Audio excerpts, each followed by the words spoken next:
अभी हाल ही में केंद्रीय मंत्रिमंडल ने पूरे देश में एक साथ चुनाव कराने के प्रस्ताव को मंजूरी दी और जिसके तहत पूरे भारत में लोकसभा के, आपके राज्य की विधानसभाओं के और स्थानीय निकायों के चुनाव एक साथ होंगे।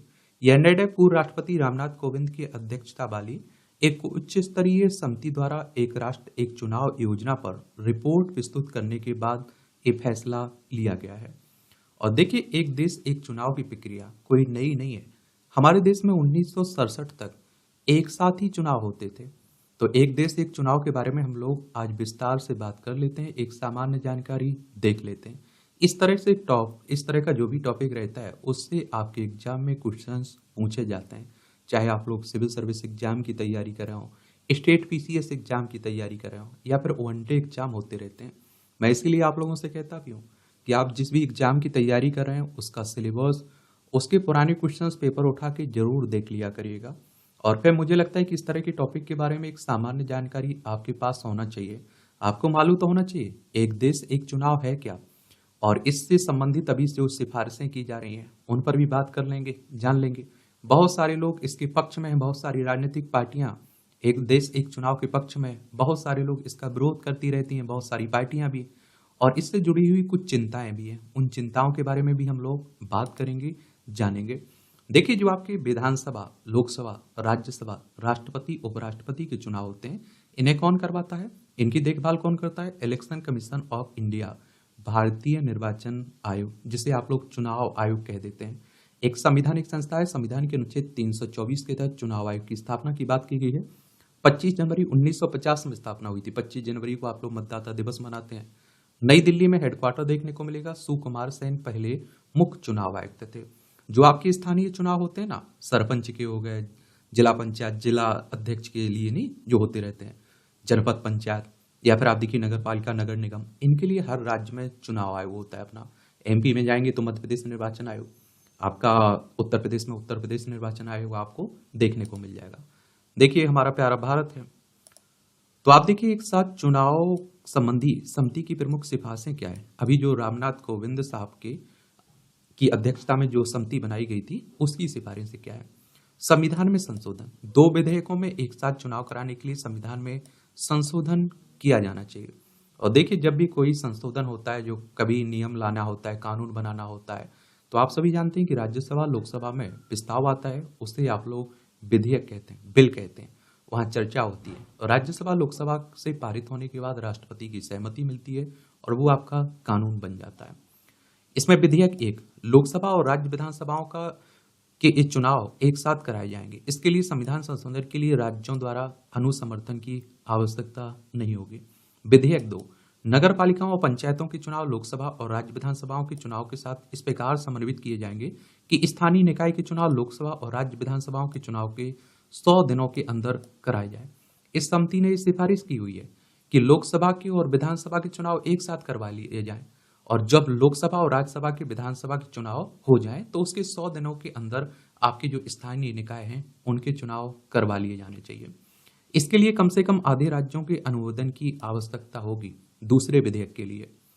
और ये कहा जा रहा है कि जब एक बार 5 साल में चुनाव हो जाएंगे तो 5 साल के लिए फुर्सत हो जाएंगे। आवश्यक संशोधन की बात करें तो एक साथ चुनाव कराने के लिए समिति ने भारत के संविधान में 15 संशोधनों की सिफारिश की है इस समिति ने। और कुछ प्रमुख संशोधन इस तरह हैं। एक तो आप देखिए, अनुच्छेद 82A में कोविंद समिति द्वारा अनुशासित पहला विधेयक संविधान में एक नया अनुच्छेद 82A जोड़ने से शुरू होगा। अनुच्छेद 82A द्वारा वह प्रक्रिया स्थापित होगी जिसके द्वारा देश में लोकसभा और राज्य विधानसभाओं के लिए एक साथ चुनाव कराने की प्रणाली लागू होगी। ये सिफारिश की जा रही है इस समिति के द्वारा कि अनुच्छेद 82 में 82A जोड़ा जाए। और इसने सिफारिश की है कि अनुच्छेद 327 के तहत संसद की शक्ति का विस्तार करके इसमें एक साथ चुनाव कराने को भी शामिल किया जाना चाहिए। अनुच्छेद 83 और अनुच्छेद 172, इसमें इसने सिफारिश की है कि अनुच्छेद 83(4) और अनुच्छेद 172(4) के तहत लोकसभा या फिर राज्य विधानसभा शेष अधूरे कार्यकाल के लिए कार्य करेगी, फिर निर्धारित समय के तहत एक साथ चुनाव कराए जाने के अनुसार उसे भंग कर दिया जाएगा। जैसे मान लीजिए कि 5 साल के लिए चुनाव होते हैं विधानसभा के, बीच में कोई विधानसभा भंग हो गई तो क्या होगा, फिर नए सिरे से चुनाव होंगे। वो कब तक के लिए रहेंगे, बाकी टर्म के लिए। अनुच्छेद 324A, और इस समिति ने संविधान में एक नया अनुच्छेद 324A के ये शामिल करने का सुझाव दिया है। यह नया अनुच्छेद संसद को यह सुनिश्चित करने के लिए कानून बनाने का अधिकार देगा कि नगर पालिका और पंचायत चुनाव लोकसभा और राज्य विधानसभाओं के साथ साथ आयोजित किए जाएंगे। एकल मतदाता सूची और निर्वाचन पहचान पत्र।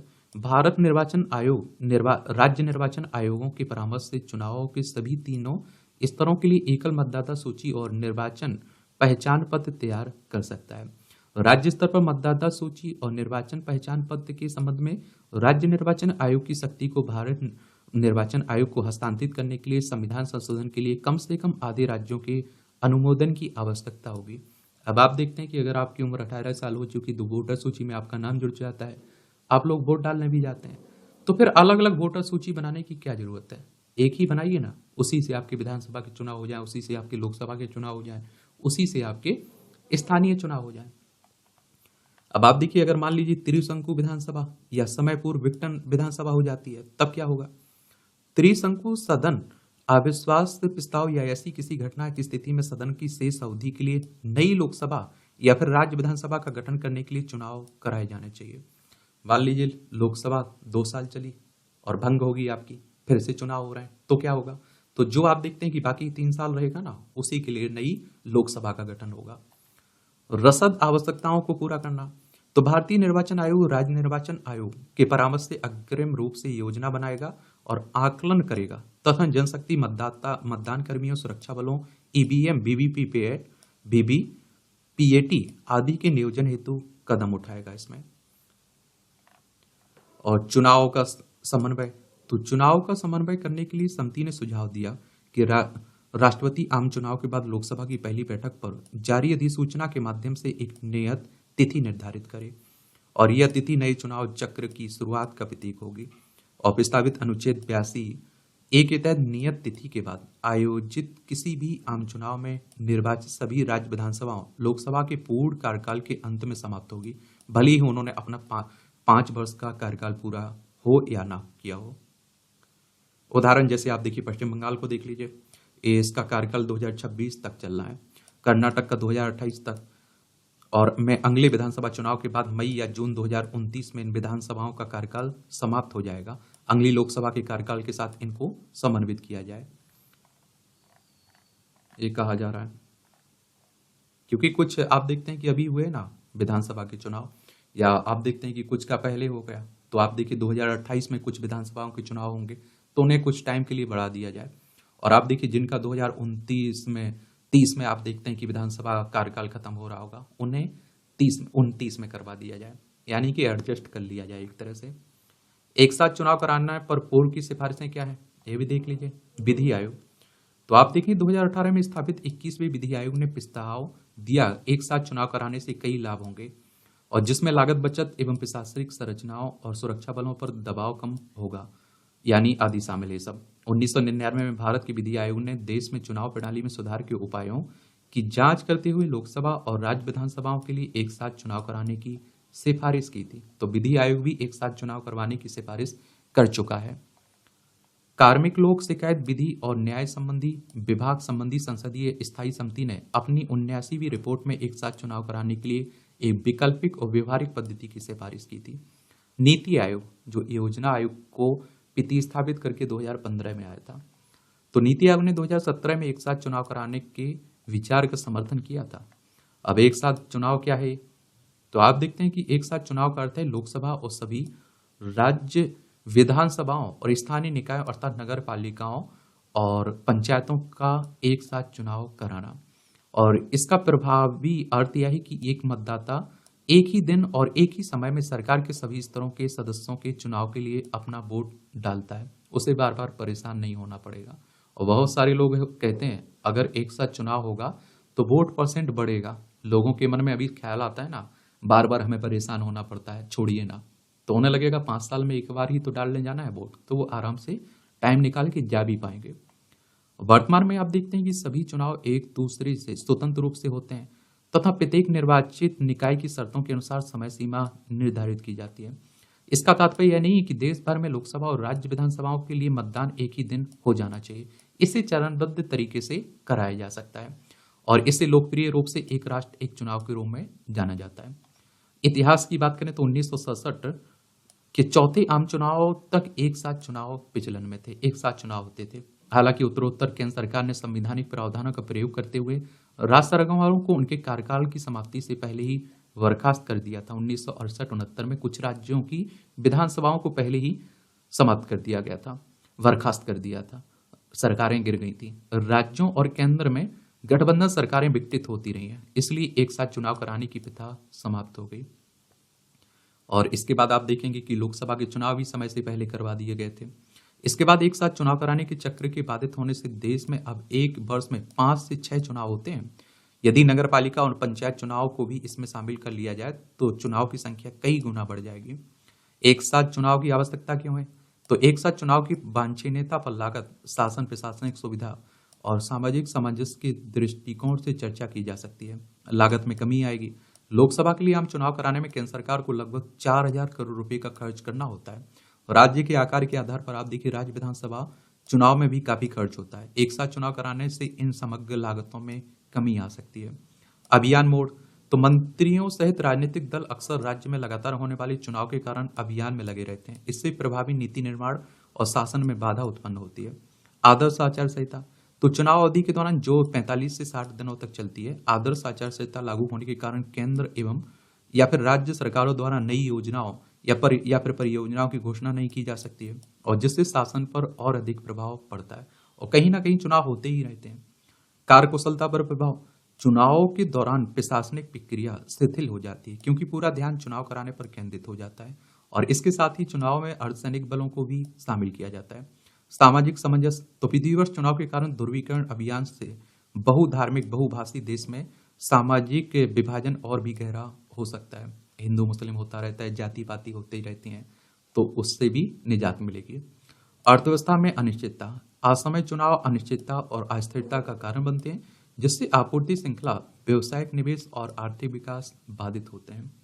और आप देखिए मतदाताओं पर प्रभाव, बार बार चुनाव होने से मतदाताओं की भागीदारी सुनिश्चित करने में चुनौती आती है। एक साथ चुनाव होने से एक बार में ही वोट डालने का अवसर मिलता है। अब आप देखिए एक साथ चुनाव कराने से संबंधित चिंताएं क्या हैं, और इन चिंताओं को लेकर बहुत सारी राजनीतिक पार्टियां इसका विरोध भी करती हैं।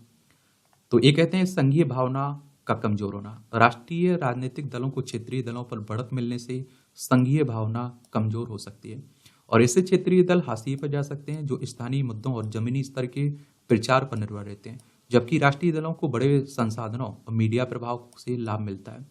पूर्व मुख्य चुनाव आयुक्त एस वाई कुरैशी ने एक साथ चुनाव कराने की आलोचना करते हुए कहा कि इससे राष्ट्रीय व स्थानीय मुद्दों के बीच का अंतर कम हो जाता है, जिससे संघवाद कमजोर होता है। यानी कि कहने का मतलब आप समझ रहे हैं। अभी आपने देखा है कि दिल्ली में जब चुनाव होते हैं विधानसभा के, तो आम आदमी पार्टी को एक तरफा बहुमत मिलता है, और जब आप देखिए लोकसभा के होते हैं तो बीजेपी को एक तरफा सातों की सातों सीटें मिलती हैं। और अगर आप देखेंगे ऐसा कहा जाता है, और बहुत सारी क्षेत्रीय पार्टियों के द्वारा कहा जा रहा है, बहुत सारे चुनावी जो विश्लेषणकार हैं इनके द्वारा कहा जा रहा है कि एक साथ चुनाव हुए तो राष्ट्रीय मुद्दे हावी रहेंगे, स्थानीय मुद्दे दब जाएंगे, तो इससे जो राष्ट्रीय पार्टी होगी उसे फायदा मिलेगा। इसको लेकर बहुत सारी राजनीतिक पार्टियां इसका विरोध कर रही हैं। एक चुनावी फीडबैक की बात होती है। चुनाव सरकारों के लिए फीडबैक तंत्र के रूप में कार्य करते हैं। हर 5 वर्ष में केवल एक बार चुनाव कराने से प्रभावी शासन के लिए जरूरी समय पर फीडबैक लूप बाधित हो सकता है।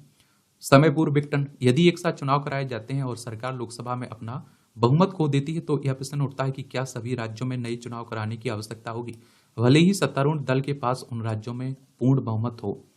देखिए इससे क्या रहेगा कि आपको पहले जो इस समिति ने सुझाव दिए उसमें इनका समाधान भी बताया जा रहा है। संवैधानिक संशोधन, एक साथ चुनाव कराने के लिए संविधान के अनुच्छेद 83, 85, 172, 174 में संशोधन की आवश्यकता होगी, जो लोकसभा और राज्य विधानसभाओं की अवधि और विघटन से संबंधित है। अनुच्छेद 356 में भी परिवर्तन करने की आवश्यकता होगी, जिससे राष्ट्रपति शासन के तहत राज्य विधानसभाओं को भंग करने की अनुमति मिलती है। मतदाता समन्वय, तो क्षेत्रीय दल मतदाताओं को शामिल करने के लिए व्यक्तिगत तरीकों पर निर्भर होते हैं, जैसे घर घर जाकर प्रचार करना, स्थानीय बैठकों और छोटी रैलियां आयोजित करना आदि। एक साथ चुनाव होने वाले चुनाव में मतदाता कॉरपोरेट मीडिया के प्रभाव, बड़ी संगठित रैलियों से प्रभावित हो सकते हैं। एक अध्ययन में ये पाया गया कि 70% संभावना है कि दोनों चुनाव एक साथ होने पर मतदाता एक ही पार्टी को वोट देंगे। एक साथ चुनाव से संबंधित चिंताओं का समाधान देख लीजिए। तो भारतीय शासन की लोकतांत्रिक प्रकृति, राजनेताओं को अपने कार्यकाल के अंत में पुनः चुनाव लड़ना पड़ता है, जिससे वे विधायिका के स्थायी सदस्य बनने से वंचित हो जाते हैं। और भारतीय शासन की इस लोकतांत्रिक संरचना से यह सुनिश्चित होता है कि राजनेता अपने मतदाताओं के प्रति जवाबदेह रहे। जवाबदेही तंत्र की स्थापना, मंत्रिपरिषद विधायिका के प्रति जवाबदेह है और न्यायिक निगरानी राजनीतिक जवाबदेही बनाए रखने में महत्वपूर्ण भूमिका निभाती है। इसलिए बार बार चुनाव कराना राजनेताओं को जवाबदेह बनाए रखने का एकमात्र या सबसे प्रभावी साधन नहीं है। भ्रष्टाचार पर लगाम, चुनाव में काफी खर्च की आवश्यकता होती है और राजनेता अक्सर चुने जाने के बाद इस खर्च की भरपाई करना चाहते हैं। इससे भ्रष्टाचार और समानांतर ब्लैक इकोनॉमी को बढ़ावा मिलता है। एक साथ चुनाव कराने से भ्रष्टाचार पर काफी हद तक अंकुश लग सकता है। अंतर्राष्ट्रीय उदाहरण देख लीजिए, ये आप देखिए दक्षिण अफ्रीका, स्वीडन और जर्मनी जैसे संसदीय लोकतंत्र ने अपने विधानमंडलों का कार्यकाल निश्चित कर रखा है और दक्षिण अफ्रीका में हर 5 वर्ष में एक साथ राष्ट्रीय और प्रांतीय चुनाव होते हैं। स्वीडन, जर्मनी अपने प्रधानमंत्री और चांसलर का चुनाव हर 4 वर्ष में करते हैं और इसमें आप देखिए समय से पहले चुनाव कराए बिना अविश्वास की स्थिति से निपटने की व्यवस्था होती है। बाकी देखते हैं क्या होता है। अभी आप देखते हैं कि लोकसभा और आपके राज्य सभा से पास करवाना होगा इसे, और बाकी राज्यों से भी, आधे राज्यों का भी आपको समर्थन देखना होगा। ये विधेयक आएंगे जब पास होने दीजिए, कानून बनने दीजिए, उसके बाद देखते हैं कि क्या होता है। अभी तो किसकी केंद्रीय मंत्रिमंडल की मंजूरी मिली है इसे। आप लोग क्या सोचते हैं इस तरह के टॉपिक पर? अपनी राय आप लोग जरूर दिया करिएगा। अब आपका कोई सवाल हो, सुझाव हो तो आप लोग बता सकते हैं। धन्यवाद।